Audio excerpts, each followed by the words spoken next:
Muy buenos días, hermanos queridos en Cristo, hermanos en la fe. Reciban como de costumbre un fuerte y caluroso abrazo a la distancia. Les saluda y les bendice su hermano evangelista David Rafael Hermanos desde la ciudad de Rotterdam, Holanda. Aleluya, Dios les bendiga grandemente a ustedes y gracias por estar ahí y visitar nuestro canal Carácter Bíblico. Bendiciones. En el día de hoy les quiero hablar de Hebreos 3, versículo 19, específicamente ese versículo, y dar la exhortación que él mismo conlleva. Disculpen mi garganta, por favor. Aleluya. Dice la palabra de Dios en el nombre de Jesús. Y vemos que no pudieron entrar a causa de incredulidad. Amén. Bendito sea el Señor. Aquí está hablando en estos textos anterior a este de la incredulidad, de que tentaron a Dios, de que no le creyeron y todo eso. Entonces vagaron por el desierto y esos cuerpos se quedaron por ahí porque no entraron al reposo. Dicho sea de paso, el reposo en el Antiguo Testamento, la tierra de reposo era Canaán. Amén. Canaán, la tierra que fluye leche y miel. En el Antiguo Testamento. En el Nuevo Testamento, tu reposo y el mío es Cristo. Cristo es nuestro reposo. Porque Él dice en su palabra, venid a mí todos los que estáis trabajados y cargados, y yo, dice Él, yo os haré descansar. Venid a mí y recibiréis descanso para vuestras almas. Perfecto. Nosotros tenemos eso claro, lo sabemos, pero hay un detalle. Yo quiero hablarte de esto por la siguiente razón. Es que yo he escuchado personas decir lo que te voy a decir ahora, pero escuché a una pastora muy conocida en internet, una pastora de otro país, latina, decir que el que no diezma se pierde. Y yo no sé de dónde plátanos estas personas sacan esto, porque eso no está en la Biblia. Por lo menos yo las veces que la he leído, lo he hecho completamente, y las veces que la he estudiado, yo nunca me he encontrado con eso. De hecho, todas las veces, la gran mayoría de veces que la Biblia habla de dinero, la Biblia hay como que hay problema con eso. Perdónenme. ¿Sabes por qué? Y te voy a poner un ejemplo. Ahí llega el mago que le quiere comprar el poder a Pedro, porque echaban fuera demonios. ¡Wow! Véndame ese poder. ¿Por cuánto me lo venden? Y Pedro le dice, tu dinero perezca contigo, porque pensaste que el don de Dios se puede comprar con dinero. Hermanos, pongo este pequeño ejemplo, porque nosotros sabemos que en el Antiguo Testamento era una ley, era un mandato. En el Nuevo Testamento dice tu Biblia y la mía que Cristo vino a cumplirla. Y si tú cumples con algo ya, yo tengo abonamiento de mis hijos y tengo abonamiento mío de teléfono. Cuando ese abonamiento se termina, ya se terminó, ya. ¿O no es así? Un abonamiento, para los que nos escuchan de fuera de otros países, aquí en Holanda un abonamiento es cuando tienes un plan con la compañía de teléfono. Perdón, cuando tienes un plan con la compañía de teléfono. Amén, por 1 o por 2 años. Yo tengo 4 abonamientos por 2 años cada uno. Bien, hay un detalle, hermanos. Hay un detalle. Aquí dice mi Biblia y también la tuya, en el versículo 19 dice, y vemos que no pudieron entrar a causa de incredulidad. La Biblia no dice, por ninguna parte, dice la Biblia, y vemos que no pudieron entrar a causa de que no diezmaron. No dice así. No dice así. La Biblia es clara, hermanos. De hecho, en el Nuevo Testamento, la Biblia dice claramente, con toda claridad dice, que cada cual dé como propuso en su corazón. No te dice que tomes el diezmo, no te lo dice. No te dice saca el 10% de tu ganancia, no. Pero sí te dice, como propusiste en tu corazón dar X cantidad para la iglesia, tráelo. Dios se lo comentaba a unos hermanos la semana pasada. Dios no es pobre. Dios es ultra mega rico.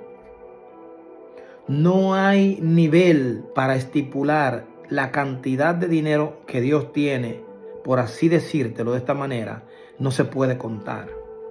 Porque si Salomón fue rico, que al día de hoy la riqueza de Salomón pasa por muchísimo la riqueza de todas estas personas que existen hoy en día, cuánto más la de Dios, que es el dueño de todo. ¿Entiendes? Entonces, ¿qué te quiero decir? Dios no necesita que le demos nada.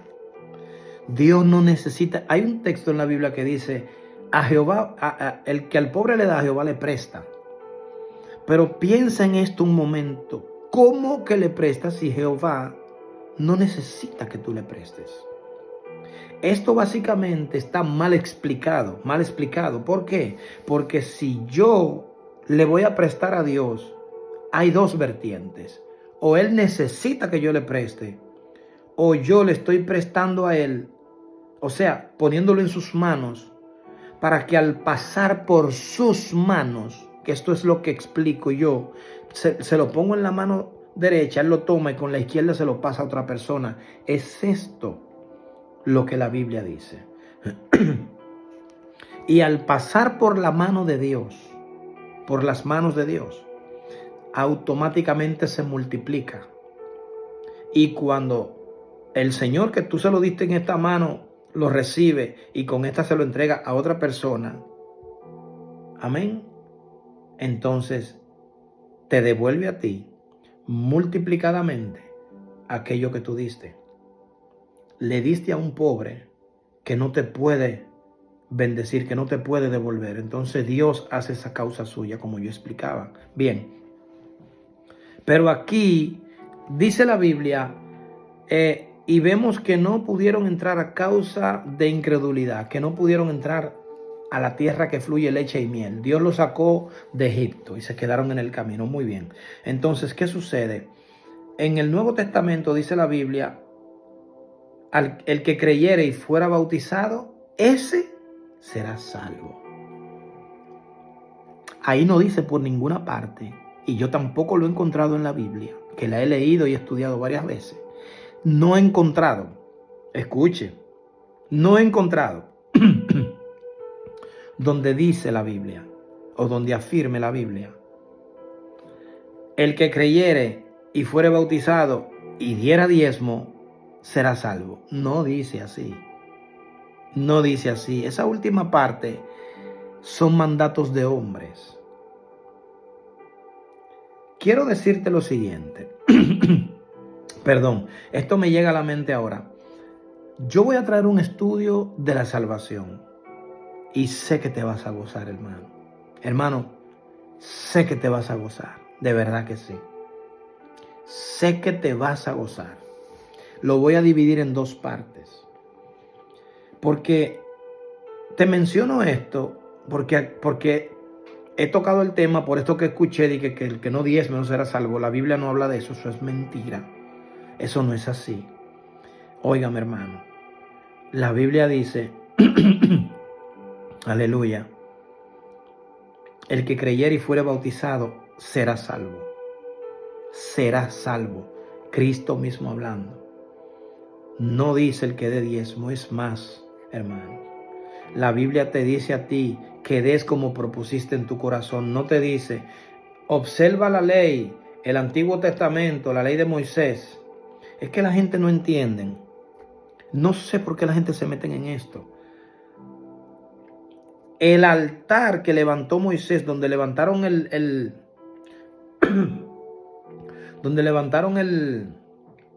aleluya, el tabernáculo. Hay una parte donde dice Pablo, eso, ¡ja! Quiten eso de ahí. Enfócate en el altar que levantó David y no en el que levantó Moisés. El que levantó Moisés, tómalo como referencia, pero el que levantó David, hermanos, fíjate que David, cuando compró la era de Hernán Jebuseo y levantó el altar al Señor, David no fue al altar, allá al tabernáculo de Moisés. David fue a donde él le levantó el altar a Dios. ¿Por qué? Porque David llevó a cabo algo que le costó sacrificio, dinero, entrega, enfoque, decisión, firmeza, disciplina, le costó. Y ese lo miró Dios con agrado. Amén. Enfócate en Dios. Dios es el todo en todo. Dios, Cristo Jesús. No te lleves. Cuando vuelvas a escuchar por ahí que si no diezma te va para el infierno, dígale mentiroso, con toda firmeza, dígaselo, con toda autoridad. Dígale, búsqueme donde la Biblia dice que si yo no diezmo voy para el infierno. Dígaselo. La Biblia dice, el que creyere y fuere bautizado será salvo. Amén. Así que Dios te bendiga, Dios te guarde. Y Cristo es nuestro reposo. Recuerda, y termino con esto, que hay muchas personas que no pueden dar el diezmo de dinero, pero dan el diezmo de su alimento a otras personas. Dan el diezmo de ropa para el que lo necesita. Dan el diezmo de su tiempo para el que lo necesita. Dan el diezmo de su tiempo para Dios. Y a Dios no se le escapa nada. Dios te bendiga. Bendiciones.